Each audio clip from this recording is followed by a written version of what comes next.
लोकसभा चुनाव 2024 के लिए बस अब कुछ ही दिन बाकी हैं। 19 अप्रैल को पहले चरण के लिए वोटिंग होगी और उम्मीदवारों की किस्मत ईवीएम में कैद हो जाएगी।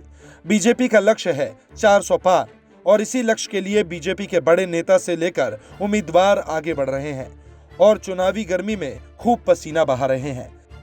अब से कुछ महीने पहले ही 5 राज्यों में विधानसभा चुनाव में बीजेपी ने अपना बेहतरीन प्रदर्शन किया और नए चेहरों को मुख्यमंत्री की गद्दी पर बैठाया। अब यही राज्य बीजेपी के लिए जरूरी बन गए हैं। राजस्थान के विधानसभा चुनाव में बीजेपी ने बेहतरीन प्रदर्शन कर कांग्रेस को सत्ता से बाहर किया। राजस्थान की 12 लोकसभा सीटों पर पहले चरण में मतदान होने के बाद प्रत्याशियों की किस्मत ईवीएम में कैद हो जाएगी। इसलिए बीजेपी और कांग्रेस दोनों ने राजस्थान में इन सीटों पर अपनी पूरी ताकत झोंक रखी है। इन्हीं 12 सीटों में से एक सीट भरतपुर भी है, जो कि मुख्यमंत्री भजनलाल शर्मा का गृह जिला है। इस सीट से बीजेपी ने राम स्वरूप कोली को उम्मीदवार बनाया है और बीजेपी के मौजूदा उम्मीदवार राम स्वरूप कोली को जिताने के लिए खुद सीएम भजनलाल शर्मा भी एड़ी चोटी का जोर लगा रहे हैं। बीजेपी उम्मीदवार राम स्वरूप कोली की ओर से इसे लेकर सीएम भजनलाल शर्मा का आभार जताया जा रहा है। मैं राम स्वरूप कोली संघ का स्वयंसेवक बचपन से रहा और 1990 में मैं पार्षद चुना गया, दोबारा 1995 में पार्षद चुना गया। मैं युवा मोर्चे का शहर का अध्यक्ष रहा।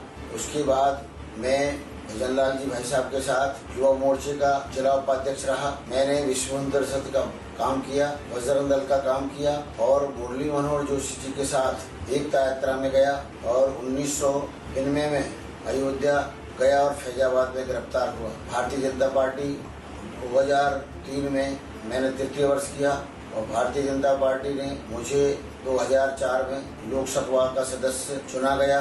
भरतपुर सीट की बात करें तो इस सीट पर बीजेपी की ओर से राम स्वरूप कोली मैदान में है, तो दूसरी ओर कांग्रेस ने संजना जाटव पर दाव खेला है। मुझे भारतीय जनता पार्टी के संगठन का प्रभारी धौलपुर का रहा और अभी मुझे 2024 में भारतीय जनता पार्टी ने फिर से विश्वास करके मुझे लोकसभा का सदस्य के रूप में प्रत्याशी बनाया गया और मुझे विश्वास है कि मैं इस भरतपुर लोकसभा क्षेत्र से माननीय देश के यशस्वी प्रधानमंत्री व राज्य के मुख्यमंत्री भागीरथ भजनलाल शर्मा जी को मैं धन्यवाद देना चाहता हूं कि उन्होंने मुझे भरतपुर लोकसभा के प्रत्याशी के रूप में प्रोजेक्ट किया।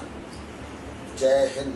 दरअसल भरतपुर लोकसभा सीट से बीजेपी ने सांसद रंजीता कोली का टिकट काटकर पूर्व सांसद राम स्वरूप कोली पर भरोसा जताया। साल 2004 के लोकसभा चुनाव में बयाना लोकसभा सीट पर बीजेपी के उम्मीदवार राम स्वरूप कोली के सामने कांग्रेस पार्टी ने महेंद्र सिंह को टिकट देकर चुनाव मैदान में उतारा था। राम स्वरूप कोली कांग्रेस प्रत्याशी महेंद्र सिंह को हराकर लोकसभा पहुंचे थे।